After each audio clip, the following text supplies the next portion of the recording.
Bonjour, dans cette vidéo, on va comprendre la différence entre la théorie 1 et la théorie 2 dans le langage JES. Pour les personnes qui ne savent pas c'est quoi le langage JES est un langage en psychologie très simple, donc c'est pas la psychologie académique, donc n'ayez pas peur parce qu'en fait nous sommes tous concernés directement ou indirectement par la psychologie, surtout comment on fonctionne, c'est-à-dire les aspects de la psychologie qu'on peut comprendre et on peut appliquer dans la vie quotidienne. Donc voilà, aujourd'hui j'ai décidé d'expliquer la différence entre la théorie 1 et la théorie 2. Et quand on dit la théorie 1 et la théorie 2, on va parler du conscient. Et là je vous arrête, d'accord? Parce que vous pouvez penser que vous devez avoir des connaissances préacquises en psychologie pour pouvoir comprendre, alors que non, d'accord? Ce langage n'est pas une psychologie académique, c'est un langage simple, destiné à tout le monde, d'accord? Pas uniquement les personnes, les professionnels de la santé psychologique, d'accord? Donc en fait, je pense, ou je vous invite à essayer de comprendre, parce que moi je vais faire de mon mieux. Déjà, à la base, ce langage est très simple, mais moi, d'autant plus que je vais simplifier les choses. Et peu importe qui vous êtes, sachez que vous êtes concerné d'une manière ou d'une autre par le psychisme. Parce que, étant être humain, nous avons notre propre psychisme, ou peut-être on peut s'intéresser aux mécanismes psychologiques qui se passent dans les personnes de notre entourage. Voilà. Donc, du moment que je vous ai promis que, même si vous n'avez pas des connaissances préacquises en psychologie, moi je vais commencer du zéro, d'accord? C'est-à-dire, je vais commencer du début. Et pour cela, je pense que je vais faire une petite introduction. Donc, il faut savoir que l'être humain, contrairement à l'inverse des plantes, l'être humain a deux existences parallèles, d'accord? Une existence physique, corporelle, matérielle, et une existence psychologique, psychique. D'accord?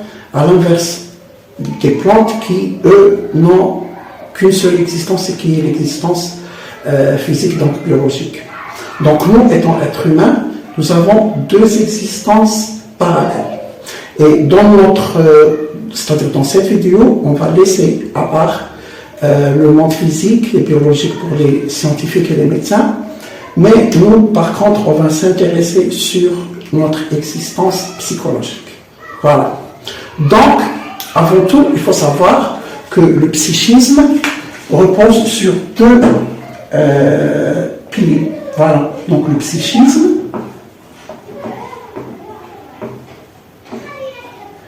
repose sur deux piliers. Nous avons les pensées et nous avons les émotions. Voilà. Donc, c'est ça. Le psychisme repose sur deux piliers, les pensées et les émotions. Mais en fait, le psychisme, d'accord, pour aller un peu plus loin, le psychisme est constitué de trois éléments fondamentaux. Donc, nous avons les pensées toujours. Voilà. Nous avons les émotions, les sentiments. Nous avons autre chose, d'accord, un autre élément qui est les deux, c'est-à-dire les deux fusionnés.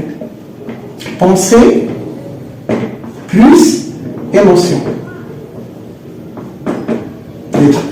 D'accord? Donc c'est ça. Donc le psychisme est constitué de trois éléments distincts. Les pensées, les émotions et la fusion des pensées et des émotions. D'accord? Et précisément dans cette séance, on va s'intéresser au conscient. D'accord? On va voir le conscient, vu que la théorie 1 et la théorie 2, c'est deux domaines qui sont définis dans le domaine du conscient. D'accord? Petite récapitulation, on va s'intéresser aux pensées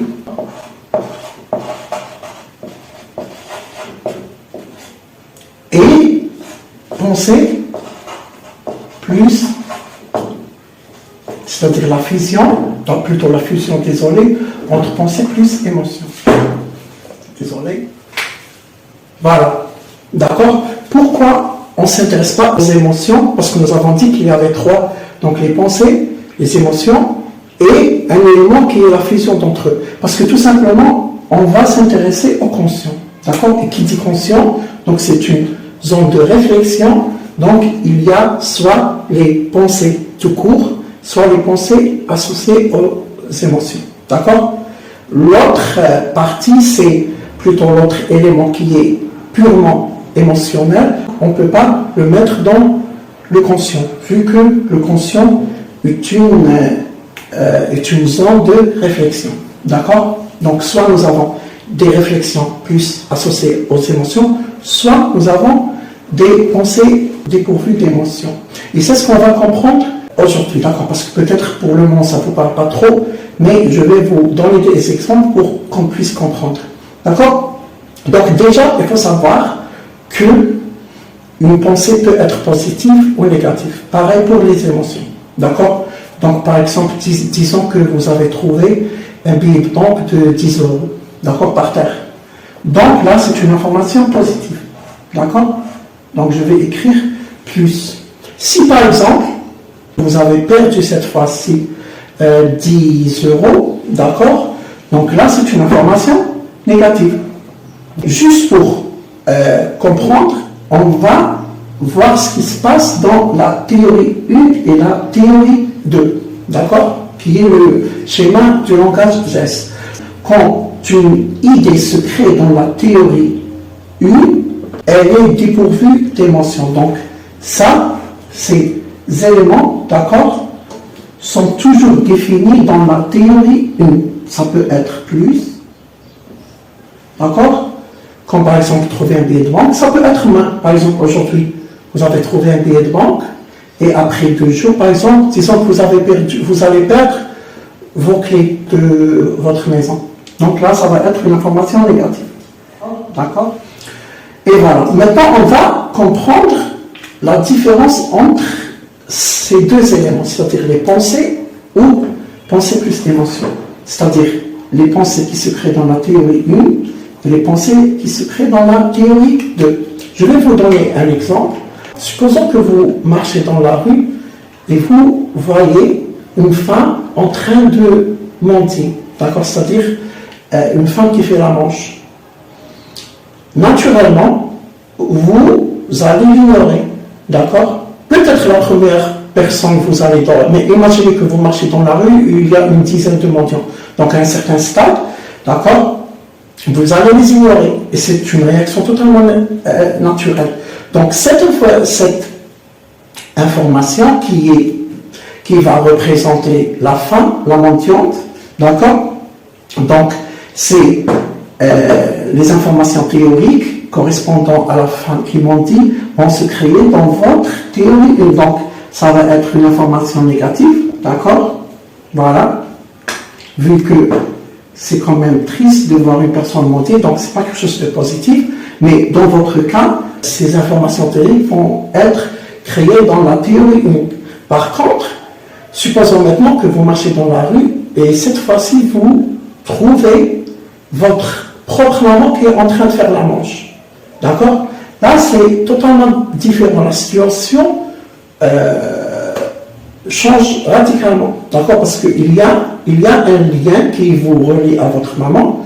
Donc là, vous ne pouvez pas passer inaperçu. Donc, dans cette situation, l'information théorique correspondant à votre maman va se créer cette fois-ci dans votre théorie 2. D'accord? Parce que vous allez ressentir une émotion, un choc, une tristesse, une douleur. D'accord?